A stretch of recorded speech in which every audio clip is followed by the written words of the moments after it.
London, 1887. The golden light of a spring afternoon filtered through the ornate windows of Campbell Manor, casting elongated shadows across the polished marble floors. Lady Alice Campbell stood before the full-length mirror in her chambers, her raven-black hair contrasting starkly against her fair skin. At 22, she embodied everything a young woman of Victorian high society should be: poised, accomplished, and dutiful. "Just a fortnight more," Alice whispered to her reflection, adjusting the lace collar of her afternoon dress. Her fingers trembled slightly as she smoothed the rich fabric. Every detail of her upcoming wedding to Duke Henry Alford had been meticulously planned over the past 6 months, from the exotic flower arrangements to the precise seating chart that would satisfy the complex hierarchy of London's aristocracy. She turned away from the mirror and walked to the window, gazing out at the manicured gardens below. The Duke of Wolverton was considered the most eligible bachelor in London, handsome, wealthy, and of impeccable lineage. Their match had been celebrated throughout society, her father beaming with pride at securing such a prestigious connection for the Campbell family. Yet sometimes, in quiet moments like this, Alice wondered why Henry's grey eyes never seemed to truly see her. Their soft knock interrupted her thoughts. "Enter," Alice called, composing herself quickly. Mrs. Wilson, the housekeeper who had served the Campbell family since before Alice's birth, stepped into the room. Her familiar presence brought Alice comfort during these days of mounting anticipation. "Lady Alice, your mother requests your presence in the east parlour. The seamstress has arrived for your final fitting." "Thank you, Mrs. Wilson. Please inform Mother I shall be down momentarily." When Mrs. Wilson departed, Alice turned once more to the mirror, studying her reflection with a critical eye. She had been raised for this moment, to make an advantageous match, to elevate her family's already considerable standing. The Duke was everything she had been taught to desire in a husband. "This is everything you've been raised for," she reminded herself firmly. "Everything will be perfect." The fitting lasted longer than expected, with Alice's mother insisting on minute adjustments to the elaborate wedding gown. By the time she was released from the seamstress's attentions, Alice's nerves felt as tightly pinned as the dress's delicate lace. "I need some air," she murmured to herself, slipping away before her mother could engage her in yet another discussion about table arrangements or the guest list. The gardens behind Campbell Manor offered a temporary escape from the whirlwind of wedding preparations. Spring had coaxed the first roses into bloom, their sweet fragrance filling the air as Alice walked along the stone paths. She had always found solace among the flowers, away from the constant scrutiny of society. As she rounded a corner near the ornamental pond, voices drifted toward her from a secluded alcove, one distinctly belonging to her fiancé. Alice slowed her steps, a smile forming on her lips at the unexpected chance to see Henry. "You know my position is impossible," Henry's voice carried, tinged with frustration. "The Campbell fortune is necessary if I'm to restore Wolverton to its former glory." Alice froze, her hand clutching the cool stone of a nearby statue. "And what of us?" The second voice was unmistakably female, refined and heartbreakingly familiar, her cousin, Lady Penelope Winthrop. "Patience, my love. Once we are married, Alice will be occupied with her charitable endeavours and social obligations. We shall have ample opportunity to continue as we always have." Alice's breath caught in her throat. She should walk away, pretend she had heard nothing, but her feet seemed rooted to the ground. "I cannot bear to see you wed to another, Henry, even if she is my own cousin. The marriage is merely a business arrangement. You alone hold my heart, Penelope." Unable to restrain herself, Alice stepped forward, rounding the hedge that had concealed them. The sight before her confirmed her worst fears. Henry holding Penelope in an intimate embrace, their lips having just parted from what was clearly a passionate kiss. "I see," Alice said, her voice unnaturally calm despite the violent trembling of her hands. "How convenient for you both." Henry released Penelope immediately, his face draining of colour. "Alice, this is not what it appears." "Is it not?" Alice raised an eyebrow, summoning every ounce of dignity she possessed. "It appears that my fiancé and my cousin have been engaged in a romantic affair behind my back. It appears that my impending marriage is nothing more than a financial transaction. Tell me, Henry, which part have I misunderstood?" Penelope at least had the decency to look ashamed, her cheeks flushing crimson as she averted her gaze. Alice, be reasonable. Henry stepped toward her, his voice lowered as though they were discussing something as trivial as the weather. Marriages in our circle are seldom about affection. They are alliances between families, consolidations of wealth and status. What Penelope and I share need not interfere with our arrangement. A cold clarity washed over Alice. All the small inconsistencies of the past months, Henry's occasional distraction, Penelope's overzealous interest in the wedding preparations, suddenly formed a complete picture. "You mistake me for a fool, Your Grace," Alice said, her voice barely above a whisper. "Our arrangement, as you call it, is terminated. I will not be made a mockery by becoming your Duchess while you carry on with my own blood relation." "Don't be hasty." Henry's expression hardened, his charm giving way to calculation. "Think of the scandal, your family's reputation. Your father has already announced the match to everyone of consequence in England. How considerate of you to be concerned for my family's reputation while dishonoring me," Alice replied, surprising herself with the steadiness of her voice despite the storm raging within. "Good day, Your Grace." "Cousin?" With a formal curtsy that bordered on insolence, she turned and walked away, her back straight despite the weight of betrayal crushing her heart. Behind her, she heard Penelope's frantic whispers and Henry's harsh commands to fix this mess. But Alice continued walking, each step carrying her further from the future she had so carefully planned. By the time she reached her chambers, Alice's composure had fractured. She dismissed her lady's maid with a choked request for privacy and sank to the floor beside her bed, finally allowing the tears to fall freely. Everything, the months of preparations, the expectations of society, her own modest dreams of companionship with a respected husband, had shattered in an instant. Yet beneath the pain and humiliation, a small, unfamiliar spark of defiance began to glow.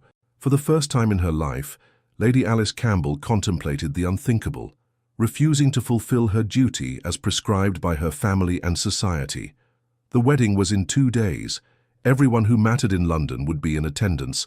The scandal of calling it off would be enormous, but the alternative was unthinkable. As evening shadows lengthened across her room, Alice rose from the floor, dried her tears, and moved to her writing desk. Her hand trembled as she dipped her pen in ink, but her resolve had solidified into something cold and hard as diamond. She would not marry a man who valued her only for her fortune. She would not spend her life turning a blind eye to his indiscretions with her own cousin. She would not allow herself to be made a fool before all of society. But where could she go? Her parents would never support her decision to break the engagement. They would insist the wedding proceed regardless of Henry's betrayal. Alice needed an ally, someone of sufficient standing to offer protection, yet independent enough to defy convention. An image formed in her mind, a tall figure standing apart from the crowd at Lady Harrington's ball last season, observing the proceedings with thoughtful blue eyes. Lord Darcy Fisher, Earl of Dartmouth, a man known for his integrity and his disregard for society's more superficial dictates. They had conversed briefly on a few occasions, and though their acquaintance was limited, Alice had sensed in him a kindred spirit, someone who saw beyond the glittering facade of London's high society. "Dear Lord Darcy Fisher," she began, her penmanship unusually unsteady, "I find myself in need of counsel that only someone of your particular discretion and integrity might provide. A situation has arisen that makes it impossible for me to proceed with my marriage to the Duke of Wolverton, yet I fear my family will insist upon the match regardless of my wishes. I seek temporary refuge while I determine my future course. If you would grant me an audience at your earliest convenience, I would be most grateful for your guidance in this difficult matter.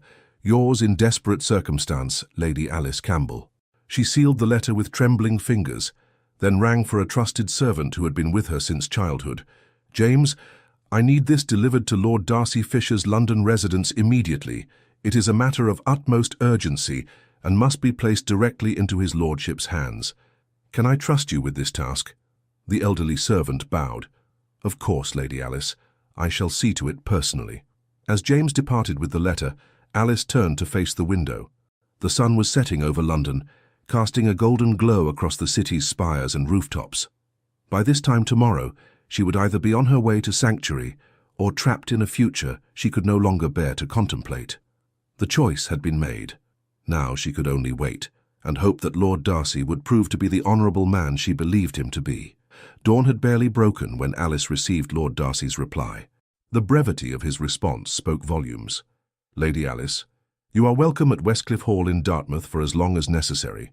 A carriage will await you at the White Horse Inn on Piccadilly at noon today. Bring only what you can carry without arousing suspicion. You have my word that you will find sanctuary here, Fisher." Relief coursed through her veins, followed swiftly by fear. To leave now, so close to the wedding, would create a scandal unlike anything London had seen in years. She would be condemned, ostracized, perhaps even disowned by her family. Yet the alternative, to marry Henry knowing what she now knew, was unthinkable. With shaking hands, Alice began to pack a small valise with only the essentials. She wrote a brief note to her parents explaining that she could not proceed with the marriage, but providing no details of Henry's betrayal. They would learn the truth soon enough when Penelope's involvement became known, as it inevitably would. As the household stirred to life around her, Alice donned her plainest travelling dress and cloak.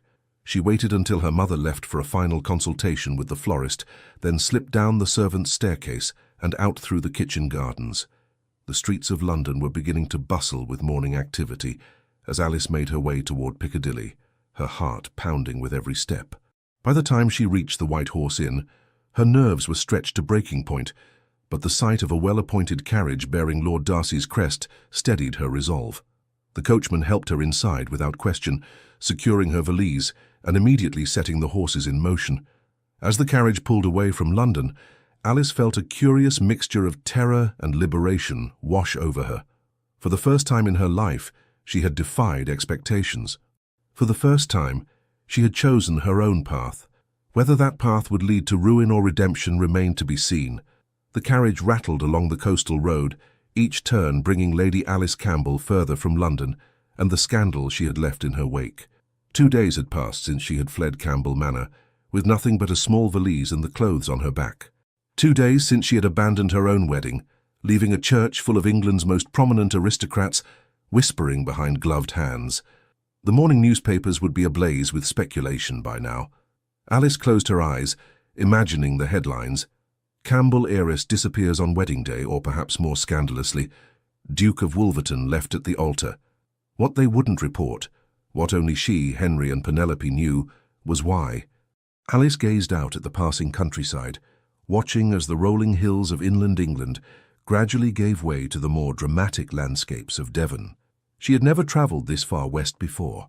Her world had been limited to London during the season, her family's country estate in Hampshire during the summer months, and occasional visits to other aristocratic homes for hunting parties or holiday celebrations. This journey represented more than mere physical distance. It was a departure from everything familiar, everything safe. With each mile, Alice felt both increasingly vulnerable and strangely liberated. "We're approaching Dartmouth, my lady," the driver called back, interrupting her thoughts. "We'll reach Westcliff Hall within the hour."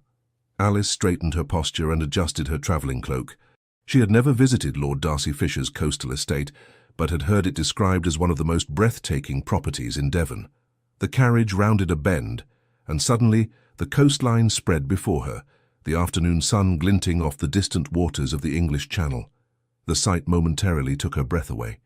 Unlike the gentle, manicured landscapes she was accustomed to, this coastline was wild and dramatic, towering cliffs dropping away to the churning sea below, the wind shaping the sparse trees into permanent bends. "Beautiful, isn't it?" the driver commented, noticing her reaction. "Many say there's nowhere in England quite like the Devon coast." "It's magnificent," Alice agreed softly. So different from the drawing rooms and ballrooms that had constituted her world until now. As the carriage continued along the coastal road, Alice caught her first glimpse of Westcliff Hall in the distance. Nestled on a cliff overlooking the sea stood a substantial grey stone manor house, less ostentatious than Campbell Manor or Henry's ancestral home, but possessing a quiet elegance that spoke of old money and refined taste. Its walls seemed to grow naturally from the rocky coastline, weathered yet strong against the elements. "The original structure dates back to Tudor times," the driver explained, following her gaze. "Though most of what you see was built in the last century, his lordship has made many improvements since inheriting." As they drew nearer, Alice's anxiety returned in full force. She was about to become an uninvited guest in the home of a man she barely knew. Lord Darcy had responded to her desperate letter with surprising swiftness, offering his home as sanctuary without question or condition. Yet they were hardly more than acquaintances.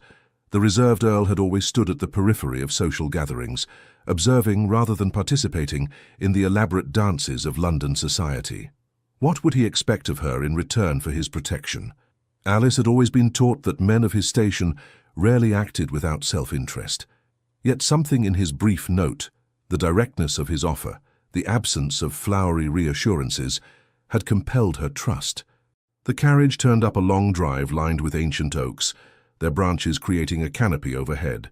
As they emerged from this natural tunnel, Westcliff Hall stood before them in its full glory, impressive without being imposing, solid rather than showy. The carriage came to a stop and a footman immediately appeared to assist her descent. Alice gathered her courage along with her skirts and stepped down, feeling the bracing coastal air fill her lungs. The wind was stronger here than in London, carrying the tang of salt and the distant cry of seabirds. Standing at the entrance was not a butler as she had expected, but Lord Darcy himself. At 32, the Earl of Dartmouth cut an imposing figure, tall and broad-shouldered, with features that might be described as severe were it not for the warmth in his deep blue eyes. His dark hair, slightly longer than fashion dictated, ruffled in the sea breeze. "Lady Alice," he bowed formally, though there was nothing formal about the concern evident in his expression. "You honour my home with your presence." "Lord Darcy," Alice curtsied, suddenly acutely aware of her travel-worn appearance and the impropriety of her situation. "I cannot adequately express my gratitude for your hospitality, especially given the unusual circumstances." Something like a smile flickered across his face. "I believe unusual circumstances may be the most diplomatic description of recent events I have yet heard." He offered his arm. "Come inside.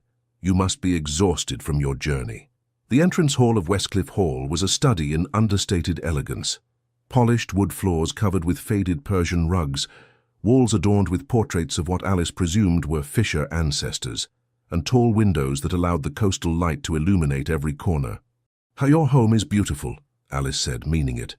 Where Campbell Manor and other London residences were designed to impress with their opulence, Westcliff Hall seemed created for comfort and practicality, without sacrificing refinement.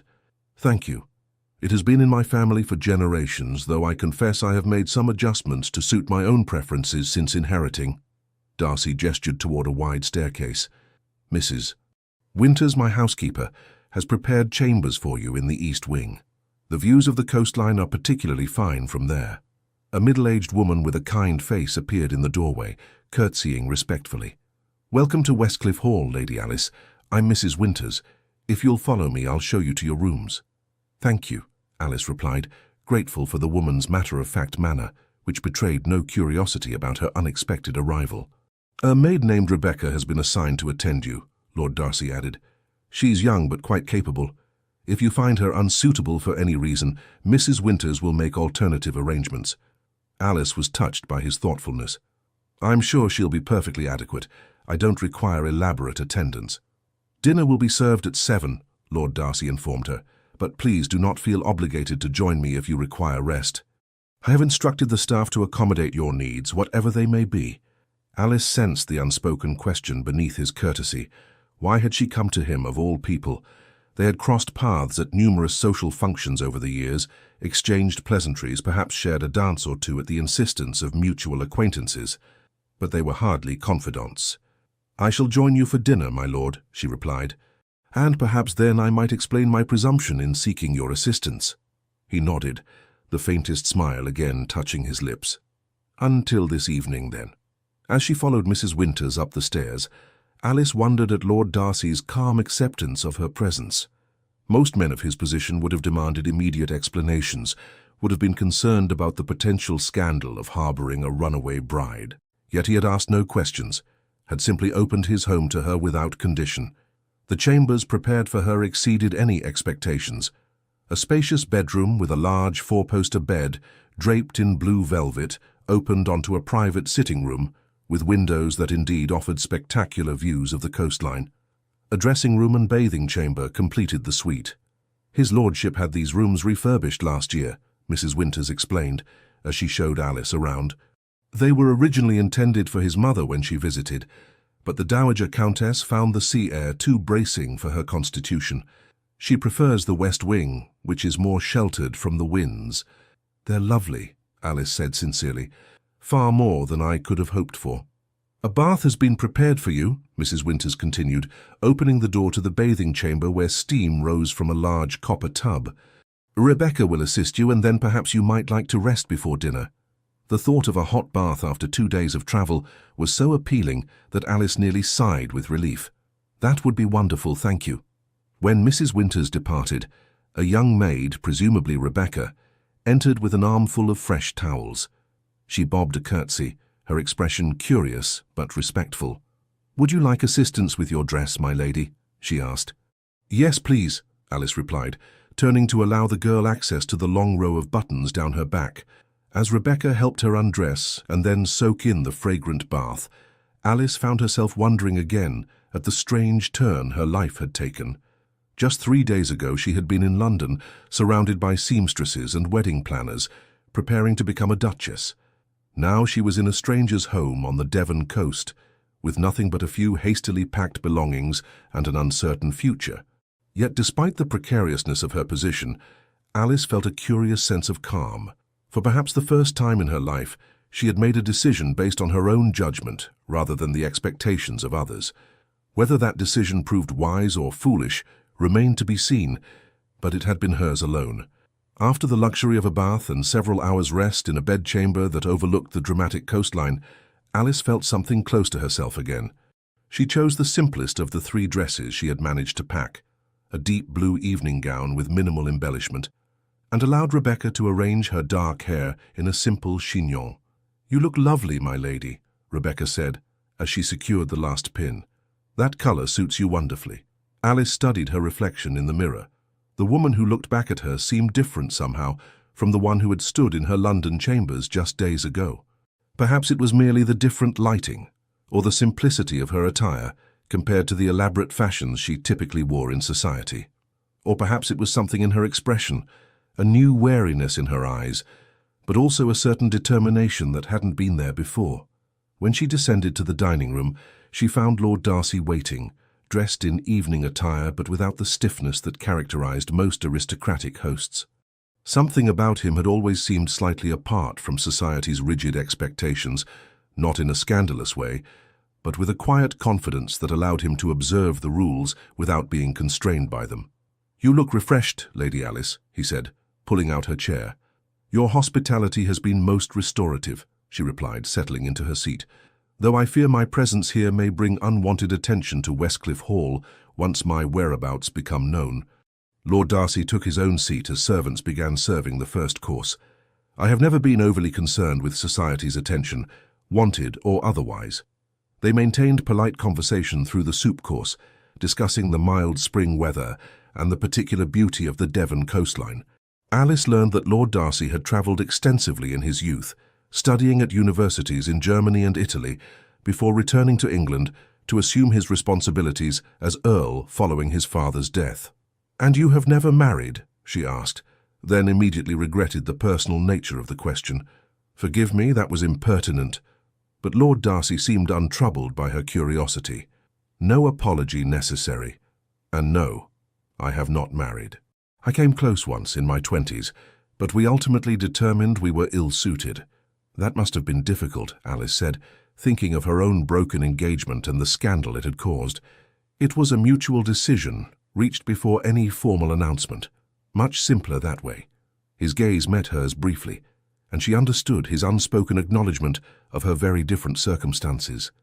It was only after the main course had been served and the servants had withdrawn that Lord Darcy addressed what must have been foremost in his mind.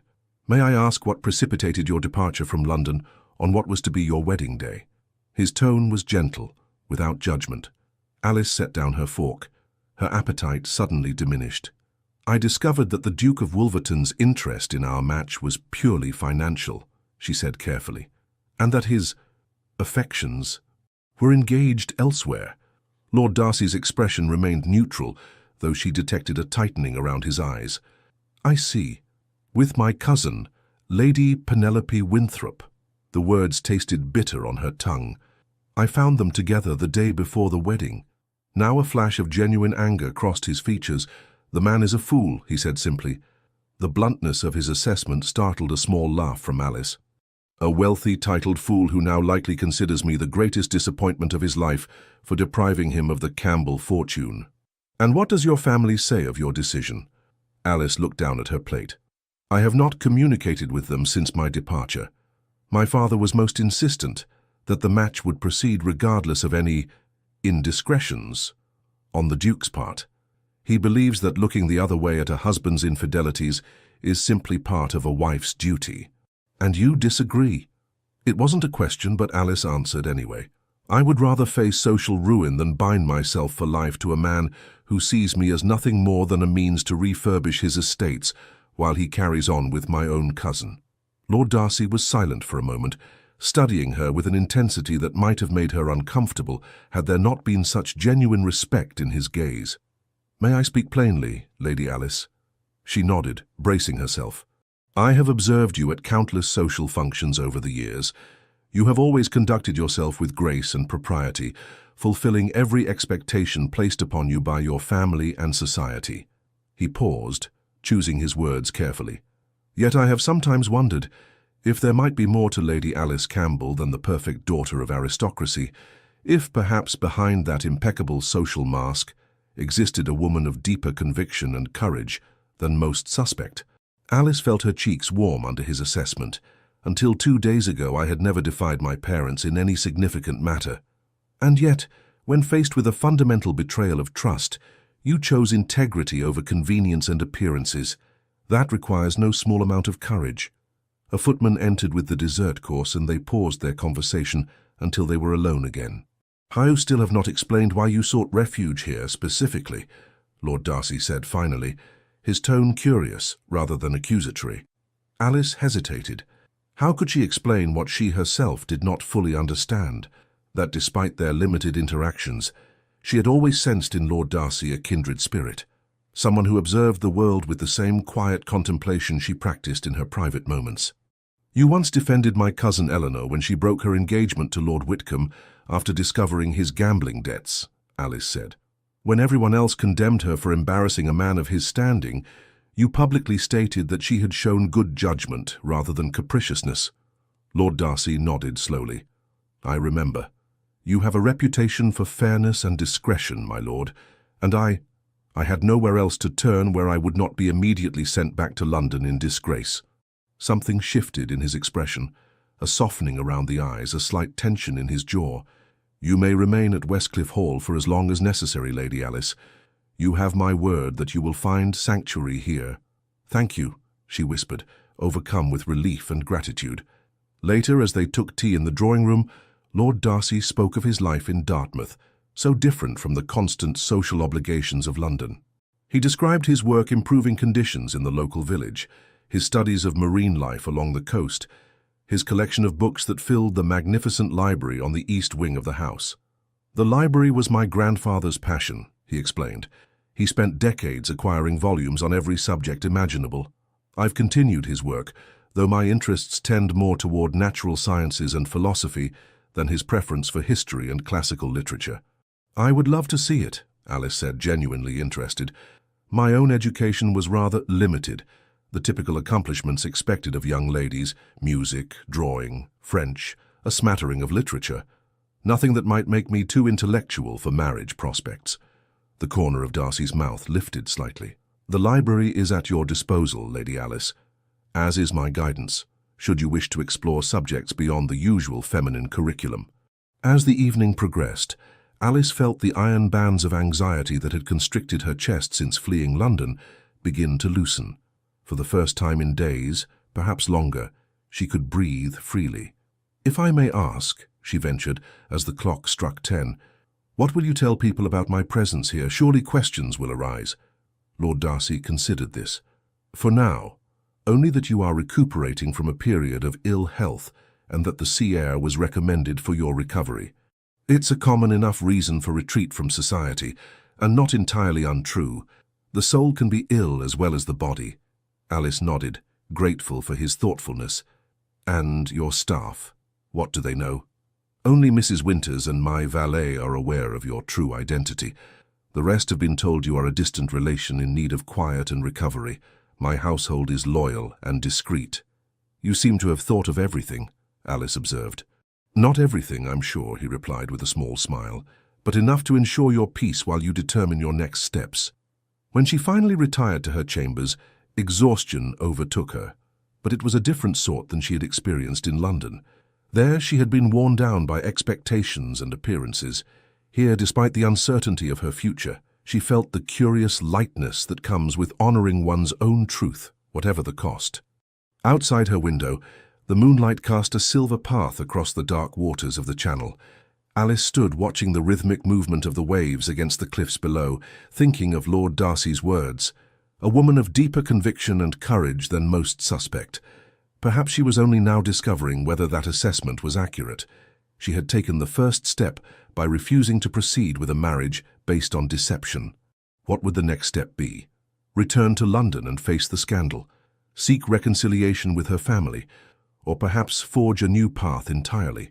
For the first time in her life, the answer wasn't prescribed by society or family expectations. The choice would be hers alone.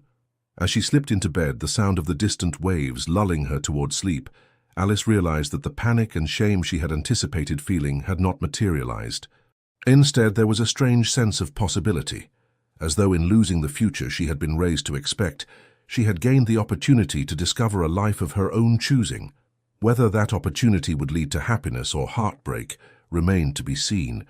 But for tonight, in the sanctuary of Westcliff Hall, with the unexpected alliance of a man who seemed to see her more clearly than anyone ever had, Alice allowed herself to hope. As the first light of dawn filtered through the curtains of Alice's bedchamber at Westcliff Hall, she woke to the sound of seabirds calling along the cliffs. 3 weeks had passed since that fateful night when she had first arrived, exhausted and uncertain, at Lord Darcy's doorstep. 3 weeks since she had chosen the path of integrity over convention, fleeing a marriage built on deception. With each passing day, the weight of scandal that had initially threatened to crush her spirit had gradually lightened. From the safe distance of Dartmouth, the whispers and condemnations of London society lost their power to wound. In their place, Alice discovered something unexpected, a growing sense of her own strength and the quiet contentment that comes from living in accordance with one's true nature. Her parents had written several increasingly desperate letters, first demanding she return to London immediately, then pleading with her to reconsider the match with Henry. "The Duke is willing to overlook your impetuous behavior," her father had written, as though her flight had been nothing more than a childish tantrum rather than a response to betrayal. Alice had responded courteously but firmly, explaining her reasons without revealing the full extent of Henry and Penelope's deception. It would serve no purpose to create further enmity between the families, particularly when Penelope's parents were innocent of any wrongdoing. To her surprise, it was her younger sister Catherine who showed the most understanding. "I always thought the Duke looked at you as though appraising a particularly valuable painting rather than a future wife," she had written. "And Penelope has been insufferably smug this past year. I begin to understand why." This morning, as Alice dressed in a simple day gown, far less elaborate than anything she would have worn in London, she reflected on how completely her daily rhythms had changed. The life she led now at Westcliff Hall bore little resemblance to her existence in London, with its rigid schedules of social calls, fittings, and society events. Lord Darcy, who had gently insisted she call him simply Darcy after the first week, kept no rigid social schedule. He rose early to work on estate matters, often rode along the coastal paths in the afternoons, and spent evenings in his library or, increasingly, in conversation with Alice. She had begun to join him for these morning rides, discovering in herself an affinity for horsemanship that had been suppressed by London's more restrictive ideas about appropriate feminine activities. On her first ride, Darcy had offered her a side saddle, but upon seeing her hesitation had suggested an alternative. "My mother always preferred riding astride when away from judgmental eyes," he had said, a mischievous glint in his usually serious gaze. "I keep a suitable habit in the stables for when she visits, though she rarely does so now, preferring the comfort of Bath to our wild coastline. That first ride along the cliffs, feeling the power of the horse beneath her and the wind in her hair, had been a revelation. Like so many things at Westcliff Hall, it represented a freedom Alice had never known she craved until it was offered. Now, as she made her way down to breakfast, Alice found Darcy already at the table, reading correspondence while enjoying his morning coffee. He rose when she entered, a courtesy he never neglected despite the growing informality between them. "Good morning," he greeted her, his smile warming features that many in London society found intimidating in their severity. "I hope you rested well." "Very well, thank you," Alice replied, taking her seat as a footman poured her tea. "Though I confess I'm eager for our planned visit to the village today. I finished the books for the lending library catalogue and would like to deliver them to Mr. Patterson." Darcy nodded, pleased. When he had mentioned his project to establish a lending library for the village, Alice had immediately offered her assistance, applying the organizational skills previously devoted to seating charts and guest lists to something of more substantial value. "Patterson will be delighted," Darcy said. "He mentioned yesterday that several of the fishermen's children have already expressed interest in borrowing books once the library opens." Their conversation continued easily through breakfast, discussing the day's plans and local matters. Alice marveled at how comfortable this had become, this sharing of thoughts and ideas with a man who treated her as an intellectual equal rather than an ornamental accessory. "There's a letter for you," Darcy mentioned, passing a sealed envelope across the table. "From London, I believe." Alice recognized her sister Catherine's handwriting and opened it eagerly. As she read, her expression grew troubled. "Is something amiss?" Darcy asked, his concern evident. "Catherine writes that Henry has been spreading his own version of events throughout London," Alice explained, her voice tight. "He claims I suffered some sort of nervous collapse brought on by wedding anxiety, and that he has been most patient and understanding about my fragile mental state." Darcy's expression darkened. "The man's arrogance is boundless. To betray you and then presume to control the narrative of your departure. He also apparently hints that he expects me to return once I've regained my senses," Alice continued, the paper trembling slightly in her hand. "Catherine says there are already wagers being placed in the gentlemen's clubs about how long before I come crawling back to beg his forgiveness." "And your reputation in all this?" Darcy asked quietly. "Damaged, of course, but salvageable, provided I return contrite and accept Henry's magnanimous forgiveness." Alice folded the letter carefully. "Catherine says our mother has taken to her bed with migraines, and our father alternates between rage and diplomatic efforts to minimize the scandal." Darcy was silent for a moment, studying her face. "And how does this news affect your own thoughts about your future?" It was a direct question, typical of his straightforward manner. In the weeks since her arrival, Darcy had never pressed her about her plans, offering instead the gift of time and space to determine her own mind. "I find myself surprisingly unmoved by it all," Alice admitted, somewhat astonished at her own reaction. "A month ago, the thought of being the subject of such gossip would have horrified me. Now," she shrugged slightly, "I cannot bring myself to care what people who have never truly known me might think." A smile of approval crossed Darcy's face. "Freedom often begins when we cease to be governed by others' opinions. Is that why you've always seemed so comfortably apart from society's more ridiculous conventions?" Alice asked, curious about the man who had become both her protector and increasingly her friend. "Partly," he acknowledged, "though I've had the advantage of being a man of independent means. Society allows men far more latitude for eccentricity than it does women." "A profound injustice," Alice remarked. "Indeed." Darcy set down his coffee cup. "Shall we prepare for our village visit? If we leave within the hour, we can be present when the new schoolhouse roof is completed.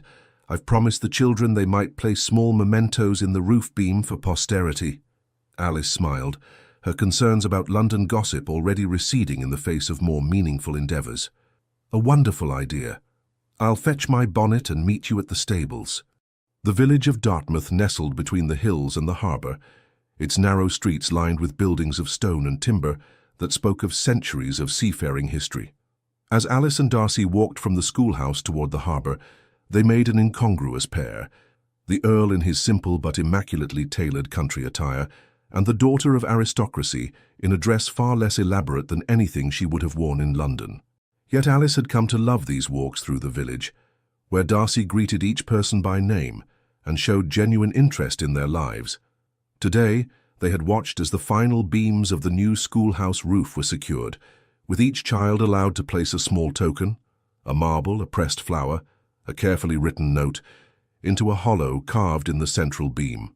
"You've done something remarkable here," she said, as they left the building. "This school will change many lives." Darcy shrugged, though she could see he was pleased by her observation. Education is the greatest gift one can offer. Knowledge once gained cannot be taken away. They continued their walk through the village, stopping occasionally to speak with shopkeepers or to admire the boats in the harbour. Alice found herself fascinated by Darcy's easy manner with people of all stations, so different from the rigid class consciousness that dominated London society. "You seem very at home here," she remarked as they paused to watch fishermen unloading their day's catch. "More so than in London drawing rooms." Darcy smiled, a rare, full smile that transformed his usually serious countenance. "Is it that obvious? I have always found the country more conducive to sincerity. In London one must constantly navigate currents of gossip and intrigue that have little to do with a person's true character. And yet you maintain your London residence and attend the season each year." "Duty," he said simply. "My position requires certain appearances be maintained, however tedious I might find them." Alice nodded, understanding all too well the weight of such obligations. They continued walking in comfortable silence until they reached the edge of the harbour, where the view opened to the wider channel beyond. "May I ask you something rather personal, Lady Alice?" Darcy said suddenly. She turned to face him, surprised by the formal address after weeks of growing familiarity. "Of course. Had you not discovered the Duke's betrayal, would you have been content in that match?" The question caught her off guard. She had asked herself the same thing many times over the past weeks, examining her feelings with a new honesty. "I believed I would be," she said slowly. "Not ecstatically happy, perhaps, but content in fulfilling my duty and securing a respectable position. The Duke was considered an excellent match by every conventional measure, but not by measures that matter to your heart," Darcy observed quietly. Alice felt a flush rise to her cheeks, unaccustomed to such direct conversation about matters of the heart. "I was raised to believe that marriages in our circle are primarily alliances of family and fortune. Affection might develop over time, but it was never the primary consideration. And now, has your perspective changed?" She considered the question carefully. "I think perhaps it was changing even before I discovered Henry's betrayal. There were moments when I would look at him and feel nothing. No spark of connection, no sense that he truly saw me as I am rather than as the heiress he required." Darcy's eyes held hers, intense and searching. "And what is it that you truly want, Alice, beyond the expectations of family and society?" The question hung between them, weighted with possibilities neither had yet dared to name aloud. Before she could answer, a voice called out from behind them. "Lady Alice Campbell! By heavens, it really is you!" Alice turned, startled to hear her full name spoken in this place where she had begun to feel anonymous. Walking rapidly toward them was Sir William Blackwood, an acquaintance from London society, whose family kept a summer home somewhere along the Devon coast. "Sir William," she acknowledged with a stiff nod, acutely aware of how quickly her carefully constructed sanctuary might now crumble. "Everyone has been in absolute confusion over your disappearance," he said, eyes alight with the excitement of one who has stumbled upon valuable gossip. "And to find you here in Dartmouth, in the company of Lord Fisher. How extraordinary." Darcy stepped forward slightly, his posture protective without being possessive. "Lady Alice has been recovering from a period of ill health as my guest," he said smoothly. "The sea air has proven most beneficial." Sir William's eyes darted between them, clearly calculating the social implications of Alice's presence. "Indeed. How fortunate that she found such a dedicated host." The insinuation in his tone was unmistakable. Alice felt a cold dread settle in her stomach. Within days, word would reach London that she had fled to Lord Darcy's estate. Whatever remained of her reputation would be in tatters. "Sir William," Darcy's voice had taken on an edge Alice had never heard before. "Lady Alice's presence here is above reproach. My housekeeper, Mrs. Winters, serves as her companion, and every propriety has been observed." Of course, Sir William backpedaled, though the gleam in his eye suggested the damage was already done. I meant no disrespect. I merely thought her family would be relieved to know of her whereabouts and good health. My family has been fully informed of my location, Alice said, finding her voice at last. I would appreciate your discretion in this matter, Sir William. He bowed, a touch too deeply. Naturally, Lady Alice. Your privacy is of the utmost concern. The words rang hollow, and all three knew it. After a few more minutes of uncomfortable pleasantries, Sir William took his leave, and Alice and Darcy began the walk back to where their carriage waited. I apologize, Alice said quietly. I have compromised your reputation as well as my own. Darcy's expression was thoughtful rather than concerned. My reputation has never been of particular interest to me, but I am concerned for you. Sir William is not known for his discretion. No, Alice agreed. By this time tomorrow, half of London will likely have heard some version of our encounter. They reached the carriage in silence, each lost in private contemplation. As they travelled the coastal road back to Westcliff Hall, the beauty of the scenery that had so enchanted Alice these past weeks seemed dimmed by the shadow of impending scandal. There is a solution, Darcy said suddenly, breaking the long silence. If you would consider it. Alice turned to him, curious. What solution? Darcy's gaze was steady, though she detected an unusual tension in his posture. Marriage. The word hung in the air between them, loaded with implications. I don't understand, Alice stammered, though part of her did understand, all too well. If we were to announce our engagement immediately before Sir William's gossip reaches London, it would explain your presence here in a way that society would accept, even applaud. Darcy's voice was practical, but his eyes held something deeper. The narrative becomes not one of a runaway bride seeking refuge, but of a woman who broke an engagement because her heart belonged elsewhere. Alice's pulse quickened. You would offer marriage simply to protect my reputation? No, Darcy said quietly. Not simply for that.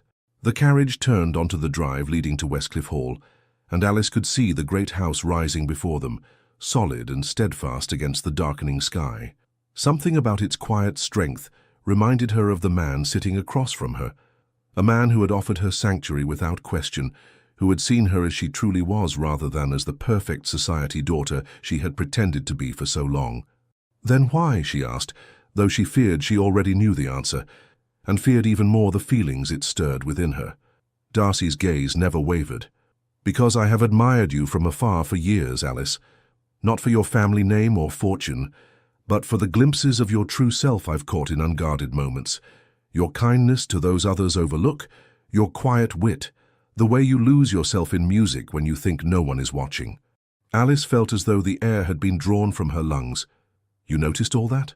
I notice everything about you, he said simply. I always have. The carriage came to a stop before the main entrance, but neither moved to disembark. This is not how I would have chosen to declare myself, Darcy continued. I would have courted you properly, given you time to know your own heart, without pressure or scandal forcing your hand. But circumstances being what they are, he paused, then reached across to take her hand gently in his. I am offering not just a solution to your current predicament, Alice, but a life together based on mutual respect and affection. Perhaps not the grand passion of novels, but something real and enduring. Alice looked down at their joined hands, feeling the warmth of his palm against hers. In London, she had been prepared to marry a man who saw her as nothing more than a means to an end. Here was a man offering something far more valuable, a partnership of equals founded on genuine regard. And yet, you deserve someone who comes to you freely, Darcy, not someone pushed to your door by scandal and necessity. A small smile touched his lips. Do you imagine I would have offered if I believed your acceptance would be merely practical? I have observed you these past weeks, Alice. I have seen how you've blossomed away from the constraints of London society. I believe there is something growing between us that, given time, could become profound. Before she could respond, the carriage door opened and a footman appeared to assist their descent. The moment of intimacy was broken, but the weight of Darcy's words remained. Think on it, he said quietly as they walked toward the house. There is no need for an immediate answer. But as they entered Westcliff Hall, a commotion in the entrance hall made it clear that time for careful consideration might be a luxury they no longer possessed. Standing in the center of the marble floor, his travelling clothes immaculate despite the long journey, was Henry Alford, Duke of Wolverton. "Ah, Lady Alice," he said, his handsome face set in lines of determination, "I have come to bring you home." The entrance hall of Westcliff Hall had never seemed so cavernous to Alice as it did in that moment, with Henry's unexpected appearance creating a tableau that seemed frozen in time. Darcy beside her, tension evident in the set of his shoulders, Henry standing before them with the confidence of a man accustomed to getting his way, and between them Alice herself, no longer the pliable society daughter, but a woman who had begun to recognize her own worth. The air itself seemed charged with the collision of two worlds, her past in London society, with all its gilded constraints, and her present at Westcliff Hall with its newfound freedom. The clock in the corner ticked loudly in the strained silence, each second marking the distance between the woman she had been and the woman she was becoming. "Your Grace," she said coolly, deliberately using his title rather than his given name. "This is an unexpected visit." Henry's smile did not reach his eyes. "When I received word of your whereabouts, I felt it my duty to escort you back to London without delay. Your family is most concerned." "Is that so?" Alice raised an eyebrow. "Strange as I have been in regular correspondence with them these past weeks." Darcy stepped forward slightly. "Duke Alford, while your concern is noted, Lady Alice is a guest in my home and will remain so for as long as she wishes." Henry's gaze flicked to Darcy, dismissive and calculating. "Lord Fisher, how charitable of you to offer sanctuary to a young woman in distress. One might almost question the propriety of such an arrangement." "One might," Darcy agreed, his voice dangerously calm, "if one were looking for scandal rather than truth." A tense silence fell over the hall. Alice could feel the growing animosity between the two men and knew she must take control of the situation before it escalated further. "Your Grace," she said, stepping forward, "you have made a long journey. Perhaps you would care for refreshment before we continue this discussion." Henry looked momentarily wrong-footed by her composure. He had clearly expected tears, pleas, or at the very least, embarrassment at being discovered. Alice felt a small surge of satisfaction at his confusion. "That would be acceptable," he conceded. Darcy gave instructions to the butler, and soon they were seated in the drawing-room, an uncomfortable triangle with tea and cakes that no one touched. "I understand you were seen in the village today," Henry said, directing his words to Alice while pointedly ignoring Darcy. "By tomorrow, all of London will know where you've been hiding these past weeks. Your reputation will be irreparably damaged." "My reputation was of little concern to you when you were kissing my cousin in our garden," Alice replied evenly. Henry had the grace to flush slightly. A momentary indiscretion, nothing more. Hardly worth destroying an advantageous match over. "Advantageous for whom precisely?" Alice asked. "For you, certainly, with access to my fortune to restore your estates. For my family, perhaps, with the prestige of a ducal connection. But what advantage was there for me in a husband who saw me as nothing more than a convenient heiress?" Henry's expression hardened. "This is not the behavior of the Lady Alice Campbell I knew in London." "Perhaps you never truly knew me at all," she countered. "Regardless," Henry pressed on, "the fact remains that your presence here, unchaperoned in the home of a bachelor, has created a situation that can only be resolved by your immediate return to London." Alice felt Darcy tense beside her. Before he could speak, however, there was a commotion in the hallway and the butler appeared at the door. "My lord, I apologize for the interruption, but Lady Penelope Winthrop has arrived and insists on seeing the Duke immediately." Alice watched as Henry's composure cracked for the first time. "Penelope is here," he hissed. "Tell her to wait in the carriage." But it was too late. Penelope swept into the room, her travelling costume immaculate despite the journey, her fair beauty a striking contrast to Alice's darker colouring. She stopped short at the sight of the three of them arranged in their uncomfortable tableau.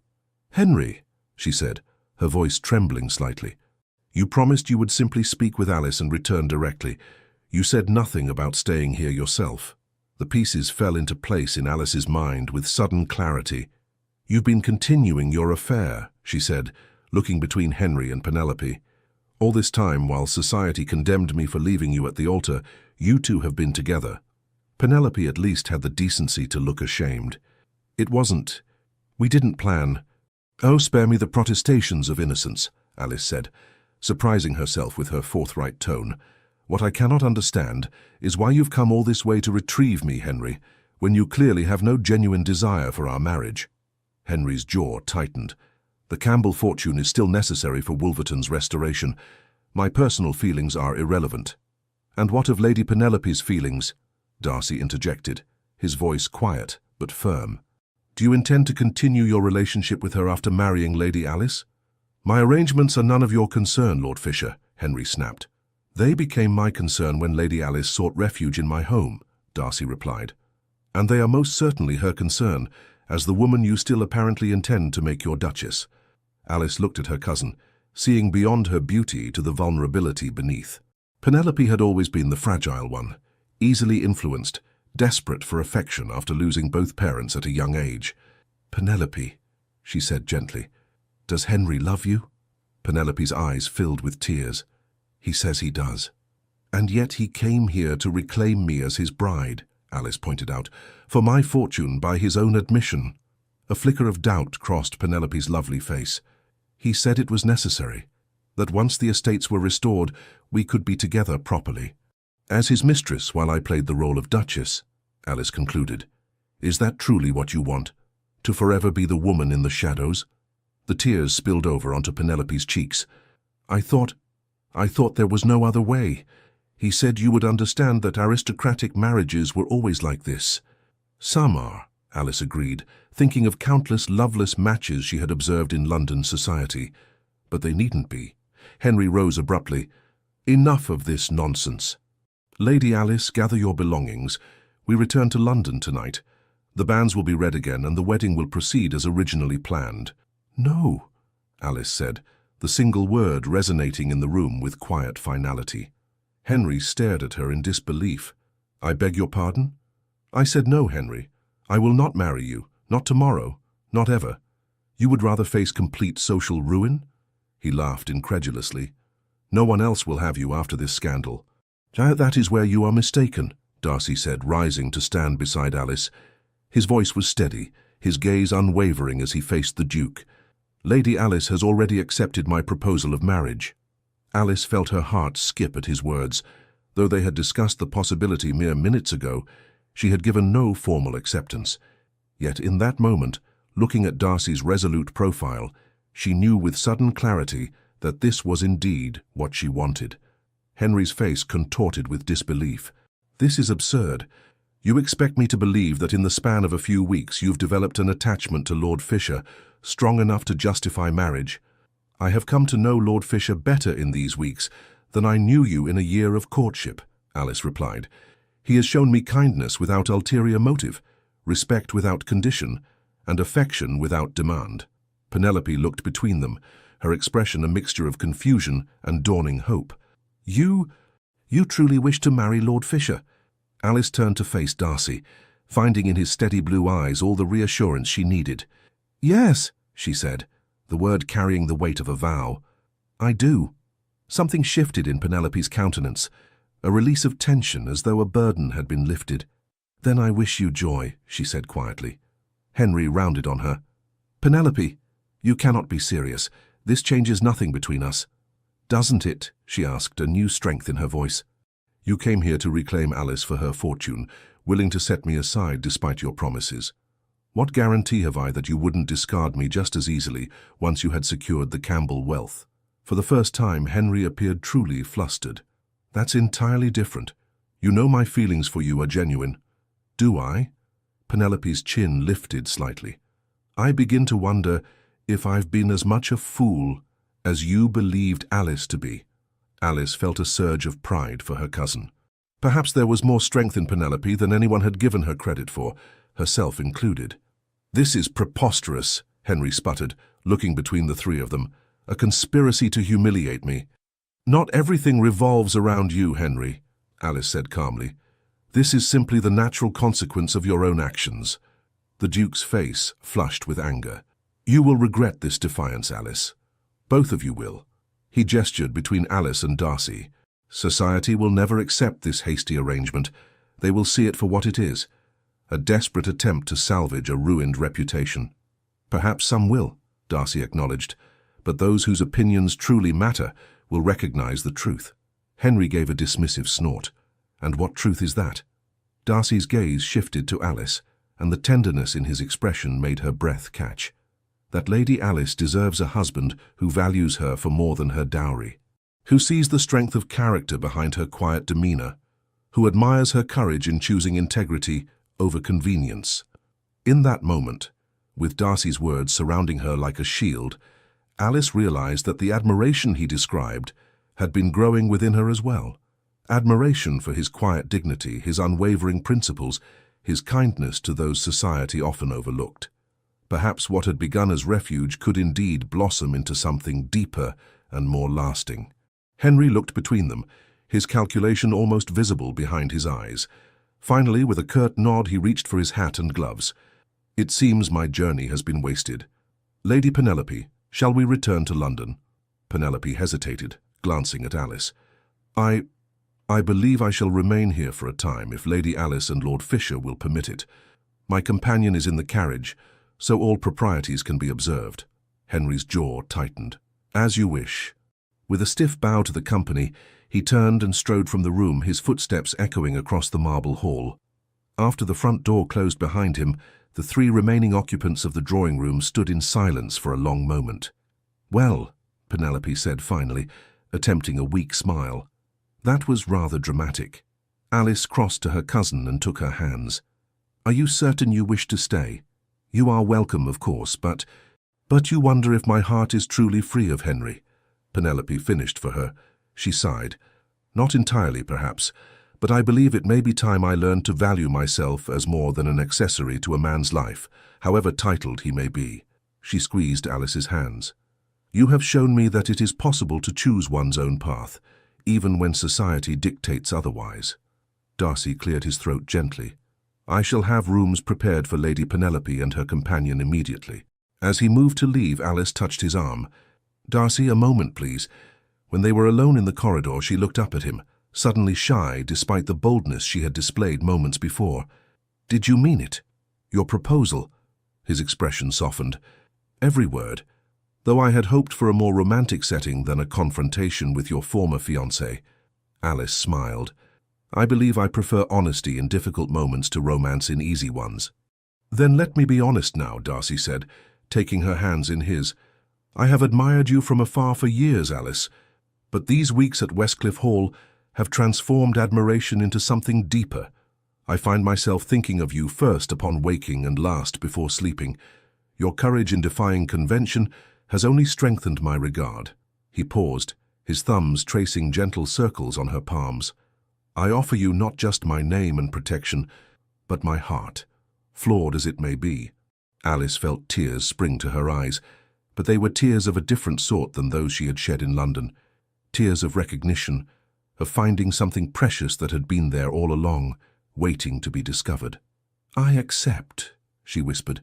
"Not out of necessity or gratitude, though I am indeed grateful. I accept because in you I have found someone who sees me truly, not as the perfect society daughter I pretended to be, but as the woman I am becoming."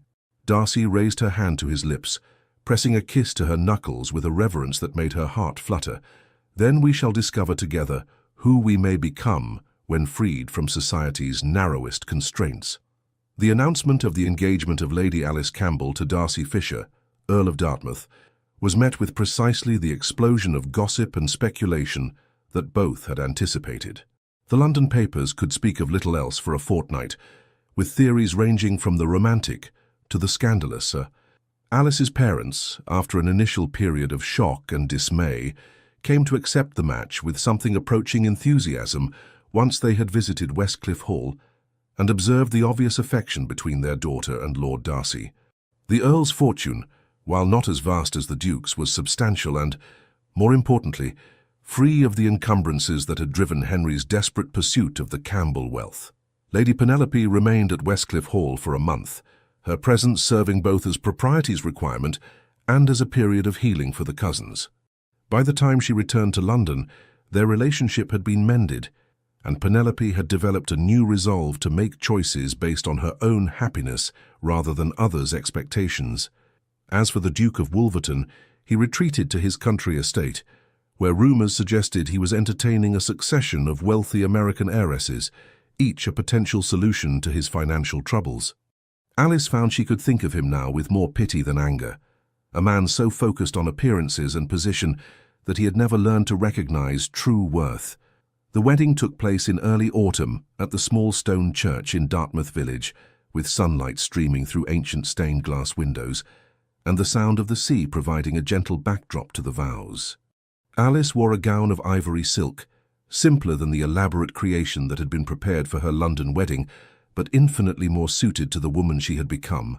As she walked down the aisle on her father's arm, her gaze locked with Darcy's, she felt none of the anxiety or doubt that had plagued her before her aborted wedding to Henry. Instead, each step carried her closer to a future built on mutual respect and growing affection, a foundation far stronger than social expectation or financial necessity. "You look radiant," Darcy whispered, as she reached his side. "I feel it," she replied truthfully, "for perhaps the first time." When they spoke their vows, the words carried the weight of genuine promise rather than social obligation. And when Darcy kissed her for the first time as husband and wife, Alice knew with absolute certainty that she had found not just a refuge from a bad match, but a true partner for whatever life might bring. The reception was held on the lawns of Westcliff Hall, with the spectacular coastal views serving as nature's own decoration. Alice's sister Catherine, who had supported her decision from the beginning, whispered in her ear as they embraced, "I have never seen you look so at peace." "Is that what this feeling is?" Alice smiled. "I had thought it might be happiness." "Perhaps they are one and the same," Catherine suggested. Later, as the celebration continued into evening, Alice found a moment of quiet with Darcy on the terrace overlooking the sea. "Do you have any regrets?" he asked, his arm warm around her waist. Alice considered the question seriously, as was her nature. "Only that I didn't have the courage to seek my own happiness sooner. I might have saved everyone considerable drama." Darcy chuckled. "I confess I cannot regret the path that led you to Westcliff Hall, however circuitous it may have been." "Nor can I, in truth," Alice admitted. "Sometimes the longest road leads to the most worthwhile destination." As the sun began to set, casting a golden glow across the water, Darcy turned to face her fully. "I made you a promise when I proposed, that what grows between us could become profound. I intend to spend our lifetime ensuring that promise is kept." Alice reached up to touch his cheek, no longer shy in her affection. "And I promise to continue discovering who I truly am, beyond the constraints of society's expectations. I believe you may find you've married a more interesting woman than you realized." "I am counting on it," Darcy replied, his smile warming his usually serious features. "After all, it was the glimpses of your true self that first captured my heart." As they rejoined their guests, Alice caught sight of her cousin Penelope deep in conversation with Darcy's friend, Lord James Harrington, her expression more animated than Alice had seen in months. Nearby, Catherine was charming the local gentry with her natural wit, while Alice's parents had apparently found common ground with Darcy's aunt, a formidable dowager with progressive ideas about women's education. These were the beginnings of a new chapter, not just for Alice and Darcy, but for all whose lives had been touched by the events set in motion that spring day in London, when Alice had discovered a betrayal that in the end had led her to a far greater happiness than she had ever dared imagine. Later that night, as she stood in the moonlit bedchamber that would now be theirs, Alice felt Darcy's arms encircle her from behind. "Welcome home, Lady Fisher," he murmured against her hair. Alice turned in his embrace, meeting his gaze with newfound confidence. "Home," she repeated. "Not because of these walls or this land, magnificent as they are." "No?" She shook her head, smiling up at him. "Home because I have found where I truly belong, with someone who sees me as I am and values what he sees." As Darcy lowered his lips to hers, Alice knew that their story was just beginning. A story built not on the glittering foundations of London society, but on the solid bedrock of mutual respect, growing affection, and the courage to choose one's own path, whatever the cost. In the end, it had cost her a duke but gained her an earl, and more importantly, a chance at genuine happiness. It was, Alice reflected, as she returned her husband's kiss with newfound passion, the most advantageous match she could possibly have made. Dear listener, as we conclude this journey with Lady Alice Campbell, I hope you have found not merely entertainment, but a reflection of truths that transcend time and circumstance. In the London of 1887 or in the cities of today, the courage to follow one's heart rarely comes without consequences. Like Alice, many of us face moments when the expected path is not the right one. Perhaps you have lived through your own version of this crossroads, a marriage that did not bring happiness, relationships that needed reassessment, or social expectations that stifled your true desires. What Alice's story teaches us is that it is never too late to choose authenticity. At 60, 70, or 80 years of age, we remain the authors of our own narrative. We can still, like Alice, discover parts of ourselves that have lain dormant beneath the weight of convention. Take with you tonight the certainty that true security comes not from yielding to external pressures, but from honoring the inner wisdom you have cultivated over decades. Like the solid Westcliff Hall facing the storms of the sea, you possess the strength to withstand life's uncertainties. As you rest your head upon your pillow tonight, allow yourself to feel the same peace that Alice found, not from having all the answers, but from having the courage to ask the right questions. As she discovered with Darcy, sometimes the most meaningful relationships are those based not on appearances, but on a deep recognition of who we truly are. May your sleep be deep and restorative, sheltered by the knowledge that your journey, with all its unexpected turns, holds value and purpose. And may you awaken carrying the quiet assurance that, like Alice, you possess the strength to rewrite any chapter of your story that does not resonate with your heart. With profound gratitude for sharing this moment with us. Legends of the Fall. Thank you so much for staying with us until the end of this emotional journey. If this story touched your heart, please consider subscribing to our channel, liking the video and sharing it with others who love emotional, redemptive historical romances. Your support truly helps us keep telling stories that matter. From the bottom of our hearts, thank you. And don't forget, at the end of this video, another beautiful story awaits. Click and be surprised by more unforgettable tales just like this one.